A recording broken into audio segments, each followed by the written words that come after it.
Le agradezco mucho a Luis Pasos, profesor de Economía, autor de varios libros, entre ellos el último, Falsos Ecologistas, y amigo de este programa. Luis, te saludo con afecto. Buenas tardes. Buenas tardes, Icaro. Gusto en saludarte a ti y al auditorio que hace favor de escuchar. Al contrario, gracias por estar con nosotros, Luis. Luis, ¿qué se debe de privilegiar? ¿O es posible encontrar un punto medio entre economía, salud en estos tiempos? ¿Cuál es el camino correcto? Y entiendo que es el dilema que viven las autoridades de todos los estados y el propio gobierno federal, ¿no? ¿Cómo no perder este brazo de la economía que es tan importante en un país que necesita de su economía en este momento, pero también de preservar la salud de su población? ¿Dónde encuentras el punto medio, Luis? Bueno, mira, el preservar la economía va de la mano del preservar la salud. Una mala economía hace que haya menos salud, y el caso lo tenemos en México. Si hay desorden en cuanto al ejercicio del gasto, si no hay planeación correcta dentro del gasto público, pues no hay salud. En la Secretaría de Salud y Asistencia, pues no habían comprado, por ejemplo, las medicinas para los niños con cáncer. No solo eso, sino que en un gran número de hospitales faltan medicinas en general, mientras por otro lado había recursos no utilizados en la Secretaría de Salud. Entonces, ¿qué tenemos? Que ha habido un gran desorden en el ejercicio del gasto. Mientras se está buscando, por ejemplo, cambiar el aeropuerto, siento que en principio, acertadamente, el presidente López Obrador había dicho que lo construyeran los particulares, pero después algunos contratistas le lavaron el cerebro, le dijeron que no, que ahí habían hecho negocio con algunos terrenos, lo cual es probable que sea cierta, pero eso no implica que cambien a otro aeropuerto en donde va a salir más caro y va a ser un aeropuerto 4 veces con menos capacidad y menos importancia que el que se iba a construir. Entonces tenemos que el actual gobierno está lleno de desaciertos, de cuestiones por asesores, y no me voy más lejos. El día de hoy en la mañanera el presidente anunció que iba a mandar camiones llenos de alimentos a Cuba, pues algo al pueblo cubano, y esto es falso. El pueblo cubano no va a recibir eso, lo va a recibir una dictadura que tiene más de medio siglo en Cuba y está peleándose con nuestros principales socios comerciales, que son los americanos, y le está dando privilegios a una dictadura en donde hace poco miles de gente, cientos de miles de gente salieron a las calles a protestar por la falta de libertades. Entonces creo que ha habido una serie de decisiones erróneas en lo político, en lo económico, que nos está llevando a una escasez real y a un momento crítico al gobierno, que ha espaliado, paradójicamente, con las remesas que mandan los mexicanos trabajando en Estados Unidos. Entonces, entre menos trabajo hay en México, más mexicanos tratan de estar en Estados Unidos y le mandan a sus familiares, que están cada vez más pobres, remesas que el gobierno utiliza para mantener el tipo de cambio y para mandar alimentos a una dictadura, la dictadura cubana.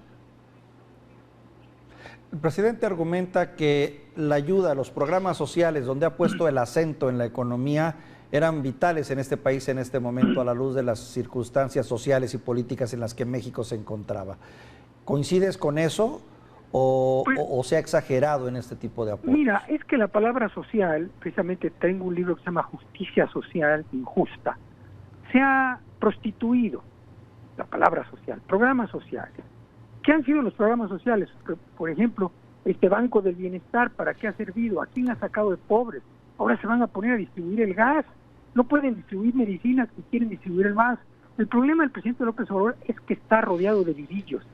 De izquierda, hay que decirlo, yo lo respeto, pero le están lavando el coco, como decimos nosotros, y le están haciendo que haga una serie de políticas innecesarias, como por ejemplo la consulta popular para ver si enjuician a los expresidentes. Oye, en un país de derecho no es necesario esa consulta, simplemente con las leyes. Si alguno de esos expresidentes le prueban que robó, pues que lo metan a la cárcel, pero no es necesario gastar millones, cientos de millones para una consulta que a lo mejor ni sirve porque no va a ir el mínimo allá. La mayoría de la gente que va a ir a votar eso. Entonces, tiene unos consejeros nefastos el presidente, y él les está haciendo caso, y por eso los resultados son nefastos. Y siempre se escudan en ayudar a los pobres, en programas sociales, Todo el programa que ayuda a la gente a salir de la pobreza es social. Y lo que la gente quiere son empleos, no migajas, no que lo hagan hacer cola para recibir algo. Alguien me decía hace poco que las principales, cuando empezaron las vacunas contra el COVID y todo, pues andaban ahí personas con el chaleco de Morena. Por eso se politizó, hasta politizaron la puesta de vacunas. Yo hace poco vi que tardaban 5 horas en la gente haciendo colas. Ahí tengo las fotos para aplicarse una vacuna. El ejército ha hecho lo mejor posible, pero también en Estados Unidos el ejército ha hecho también lo mejor posible, pero está ayudado de los particulares. Allá en Estados Unidos hay 6.500 farmacias en todo el país que están privadas, que están ayudando a vacunar. Y hay cientos de hospitales que están ayudando a vacunar. Aquí el gobierno, por ponerse la medallita, ha sido el único que vacuna. Y aquí en Amolado, pues a la gente más humilde, a la gente pobre, le piden un CUR, le piden una cuestión de, ¿cómo se llama?, de propiedad, le piden un churro de cosas. No se cuenta que se va a casar. Mientras que en Estados Unidos tú vas, y perdón la comparación, pero es una realidad, tú vas y en 15 minutos te vacunan, y te vacunan en muchas partes de las farmacias, dicen, venga aquí lo vacunamos porque quieren que vaya allá, pero aquí como hay un desprecio a la actividad privada, el gobierno quiere hacer solo todo y está generando problemas, ya sea en la vacunación, ya sea en los programas sociales, que lo que está buscando son votos, no mejorar a los pobres. Luis, sin embargo, estarás de acuerdo conmigo, independientemente de esta polémica en torno a si válidos o no los programas sociales, que venden mucho y que le dan mucha fortaleza al presidente en ese sentido, y que pese a todo, pues pareciera ser que tiene la simpatía, no pareciera ser, las encuestas así lo dicen, tiene la simpatía de una cantidad mayoritaria de mexicanos que siguen respaldando estas decisiones que pareciera ser, pues nos están llevando a un túnel oscuro. Bueno, mira, primero, hay muchas encuestas, pero hay una encuesta que quedó muy clara, y es la de las pasadas elecciones. Y ahí, tan solo para irnos a los estados, pues México perdió la mitad de los votos que tenía antes, ha perdido votos. Y yo fui a partes muy humildes en varios estados, y estaba lleno de pura propaganda de Morena. Es decir, todos los gobernantes, los gobernadores, gastaron el triple de lo que dicen en publicidad a Morena, y a mucha gente le dieron dinero. Además que no lo han dicho, pero no lo va a decir la gente. Entonces, ¿qué quiere decir? Pues estaban como el PRI comprando votos, el voto verde lo compraron ellos. Entonces, la gente, per se, la clase media, por eso ahora la critican, porque la clase media ha abandonado a este gobierno. Hay muchos menos votos. ¿A quién tiene apergollada? Pues como el PRI lo tenía, al voto verde, a la gente pobre. Entonces, tenemos con que no hay un cambio, hay un PRI del siglo pasado. Lo que nos están haciendo, por ejemplo, hay cambios constitucionales. ¿Qué quieren? Volver al monopolio de la CFE, volver al monopolio de Pemex. No es nada, no es ninguna transformación, es volver al PRI de los 70s del siglo pasado, en donde el gobierno tenía todo, en donde el gobierno hacía todo, como en Cuba. El gobierno es el que reparte todo, por eso están pobres los cubanos. Y cuando aquí tuvimos más injerencia del gobierno, que fue con el licenciado Echeverría, con el licenciado López Portillo, fue cuando más inflación, más devaluación y más pobreza hubo en México. Entonces, todos los programas, el 90% de los cambios que jurídicos están haciendo, no es para ver al futuro, es para regresar al PRI del siglo pasado. ¿Y cuáles van a ser los resultados? Los mismos del siglo pasado. Y te vuelvo a repetir, hay menos gente que cree en Morena. Y pues yo respeto a los pobrecitos o a los fanáticos que creen en Morena, pues cuando lleguemos a estar como Cuba o Venezuela, ya se darán cuenta de lo que es ese camino al socialismo o a un neosocialismo que no ha sacado en problemas a ningún país del mundo. Luis, cuando dices los problemas del pasado que pudieran volver al presente, ¿te refieres concretamente a procesos de inflación y devaluación en el horizonte de México? Desgraciadamente, sí. Mira, ahorita ya estamos en una estanflación. ¿Qué quiere decir? No hay crecimiento y hay inflación. Y por otro lado, pues tenemos con que, si no fuera por estas remesas, ya por ejemplo Pemex ya tiene una balanza comercial negativa, es decir, importamos más gasolinas de la que exportamos.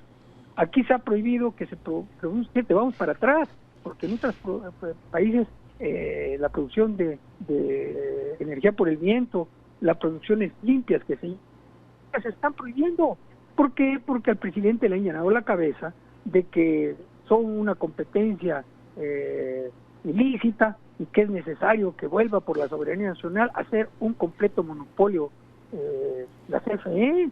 Y si tú ves qué está pasando en la CFE, pues gastos innecesarios, funcionarios que ganan 200,000 pesos, el chorro de funcionarios de esos, ineficiencia.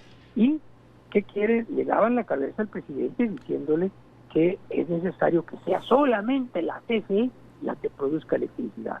¿Y a quién le estamos comprando? Le vamos a terminar comprando electricidad a empresas privadas en Estados Unidos. En Estados Unidos hay centenas de empresas privadas, vamos a decir decenas de empresas privadas, dan electricidad más barata que en México y ganan dinero. Aquí está perdiendo cada día más dinero la CFE y da 4 a 8 veces más caro el kilowatt hora que lo que dan las recientes empresas privadas que ya las están bloqueando. Luis, en este esquema que tú planteas, que de algún modo es una especie como de regreso al pasado, yo noto una diferencia actualmente, que las relaciones, por ejemplo, con nuestro socio económico, que es los Estados Unidos, que es el más fuerte en este momento, pues se han multiplicado y de alguna manera son mucho más complejas.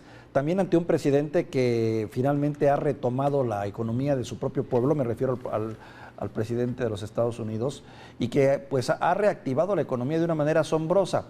¿Esto podría jugar un papel de presión para el gobierno de México, dado que pareciera que el presidente Andrés Manuel López Obrador no tiene presión alguna? ¿Podrían ser los Estados Unidos ese factor que sirva para presionar? Mira, yo creo que los Estados Unidos están ocupados en sus problemas internos, que no importa presionar a México, que el mismo gobierno se está autopresionando.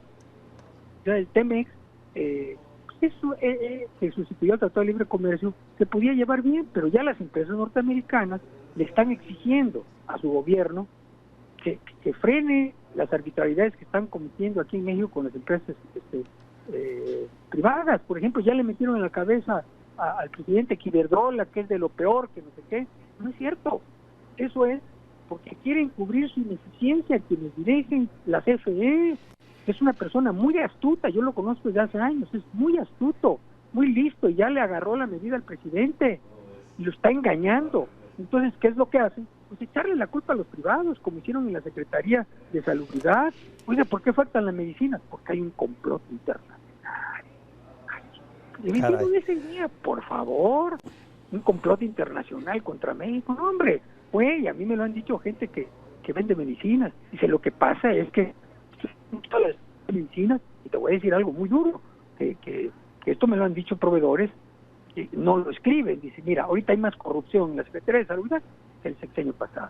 Quitaron a empresas corruptas y pusieron a otras que son de ellos, que manejan ellos, y están comprando medicinas a un mayor precio que el sexenio pasado. O sea, ¿qué hicieron? Quitaron a los que estaban de acuerdo con los gobernantes corruptos del sexenio pasado y pusieron a otros a lo que les venden. Por ejemplo, tengo el caso de una persona que ganó una licitación en salubridad y asistencia y se la quitaron y se la dieron al otro porque este es una gente decente y no les iba a dar dinero, y el otro sí, y le inventaron ahí cualquier cosa y se la quitaron. O sea, esas microcosas son las que están sucediendo en salubridad, las que están sucediendo en muchas secretarías, las que están sucediendo para construir esto del bienestar. Entonces, terrenos con que hay la misma corrupción del sexenio pasado y que casi estoy seguro, yo lo puedo decir, que el presidente no conoce. Y que está rodeado, vuelvo a decirte, de gente con un alto grado de ideologización y de poca ¿cómo te digo?, honestidad, como lo acaba de decir el secretario de Marina. Un presidente engañado. Luis, te agradezco mucho estas reflexiones, doctor en economía, profesor. Muchísimas gracias por compartir. Muchas gracias, Víctor Hugo. Hasta luego. Un abrazo. Gracias, profesor Luis.